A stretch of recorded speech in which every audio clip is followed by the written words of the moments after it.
আপনার নাম? আমার নাম Madan Mohan Mondal, secretary aqua farmers and fisherman welfare trust. আজকে তো আপনারা ডেপুটেশন দিলেন, কি সমস্যা হয়েছিল? আমাদের সমস্যা, আমরা 23/10/2024 সালে ডেপুটেশন দিয়েছিলাম আমাদের মূলত 5টা দাবি নিয়ে। সেই দাবির কতটা কি এডিএফ স্যাররা বা কর্মাধ্যক্ষ সাহেবরা করেছেন সেটার জন্য পুনরায় আমরা আজকে ডেপুটেশন দিলাম। আমাদের মূল যেটা দাবি ছিল যে আমাদের এখানে ভর্তুকি দিতে হবে, কারণ অন্যান্য রাজ্যে বিদ্যুতে যে ভর্তুকি পায় আমরা সেটা পাচ্ছি না, ফলে সেখানে আমাদের উৎপাদন খরচা বাড়ছে। অন্যান্য জেলার মাছ বাইরে চলে যাচ্ছে, আমরা বাইরে পাঠাতে গিয়ে হিমশিম খাচ্ছি।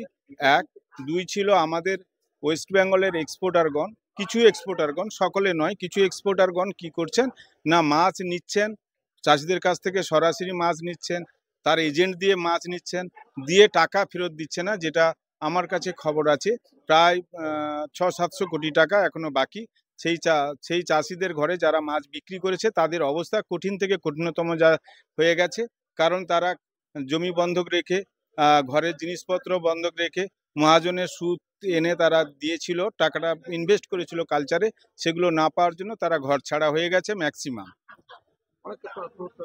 হ্যাঁ, 12 সালে আমরা দেখেছি, 12 সালে অনেক লস করে 5 জন চাষি আত্মহত্যা করেছে, সেটা রয়েছে। আর দ্বিতীয়ত হচ্ছে, আমরা যেটা আরেকটা জিনিস, আমাদের এখানে ফিড মেডিসিন কোম্পানি অনেকগুলো মানে বানঝলের মতো চলে আসছে, তাদের পিরিয়ডিক্যাল চেক আপের প্রয়োজনীয়তা আছে।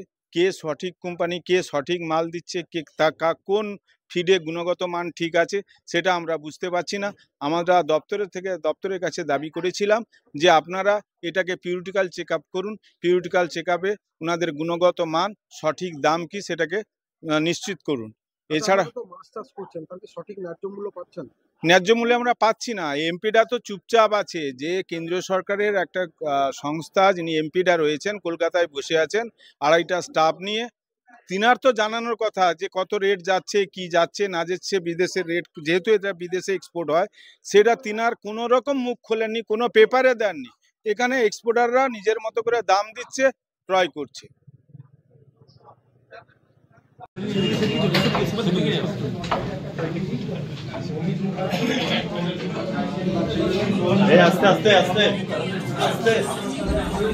মেদিনীপুরের আমি বাস করি। আমি একটা মলয় দাস।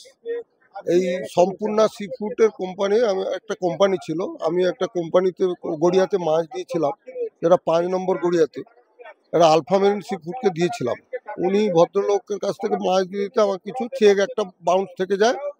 ওই চেকটা একটা 64 লক্ষ আর একটা ওই 95 লক্ষ টাকার চেক। ওই চেকটা দিতে ব্যাংকে সব বাউন্স হয়ে যায়। তারপরে আমরা রীতিমতো যাই, এই আজ দিবে কাল দেবে এরকম ডেট করতে করতে করতে করতে এখন বর্তমান কোম্পানি নেই, কোম্পানিও পালিয়ে গেছে। আর 5 নম্বর গড়িয়াতে পড়ে আছে। ওনাকে বললে বলে যে ও তো কেউ নেই। এইসব ব্যাপার, কাউকে দেখি কাউকে খুঁজে পাইনি। এই পয়সাটা আমরা আমাদের, হ্যাঁ, কত টাকা পাবেন এখন? এখনো 1,64,000 আর 95 মিলে 1,60,000 ভিতরে এরকম, 1,60,00,000। এই টাকা চারিদিকে অত্যাচারে আর বাড়িতে থাকতে পারছি না। এই সমস্যায় খুব সম্মুখীনের থেকে আমরা সরকারের কাছে এসেছি আবেদন জানাতে। ওই সমস্যাগুলো কিভাবে সমাধান করা যায়, কিভাবে বাঁচবো, এইভাবে আমরা এসেছি ব্লকে, এই জন্য ডেপুটি দিতে এসেছিলাম। এটুকু আমার। 60 লাখ বাদ দিয়ে আজ পর্যন্ত দৌড়িয়েছে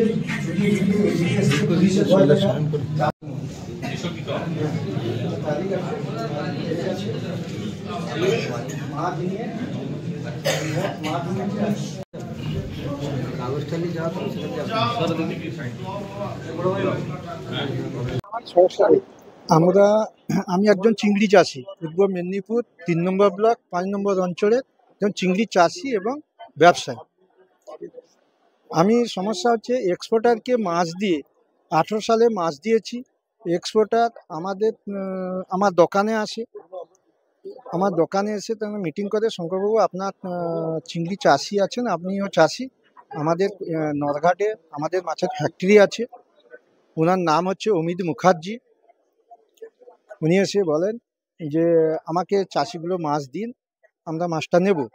আমরা মাছ দেবো কি করে, টাকা পয়সার ব্যাপার না, টাকা পয়সার আমরা প্রবলেম হবে না, আপনাদের মেদিনীপুরে আমরা ব্যবসাটা করছি, ফ্যাক্টরি করেছি এক্সপোর্ট, তার জন্য কোনো প্রবলেম হবে না।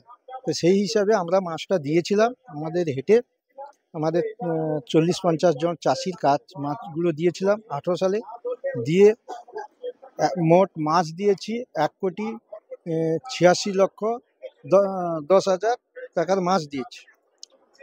কথা মতো 1 সপ্তাহের মধ্যে আমাদের পুরো পেমেন্টটা করে দেবে। দিয়ে সেখানে আমাদের 18 সালে ছুটিয়ে ছুটিয়ে দীর্ঘদিন আজ দেবো কাল দেবো দিয়ে দেবো, দিয়ে মাঝখানে দেখা পাওয়া যায়নি, অথচ ফ্যাক্টরি চলছে। অমিত মুখার্জির 2 ছেলেও ছিল সঙ্গে, যার বড় ছেলের নাম হচ্ছে রোহন মুখার্জি, ছোট ছেলে হচ্ছে অর্ণব মুখার্জি।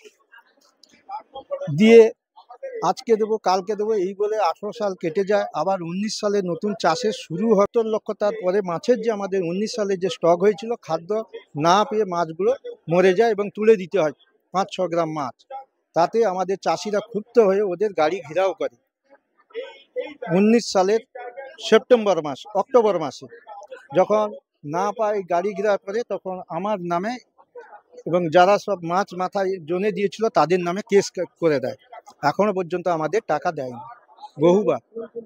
এটা এসএফ কোম্পানি, অমিত মুখার্জি, নরঘাট বনবেড়ার কাছে। রোহন মুখার্জি, অর্ণব মুখার্জি, বাবা হচ্ছে অমিত মুখার্জি। আমার নাম শঙ্কর কুমার মাইতি।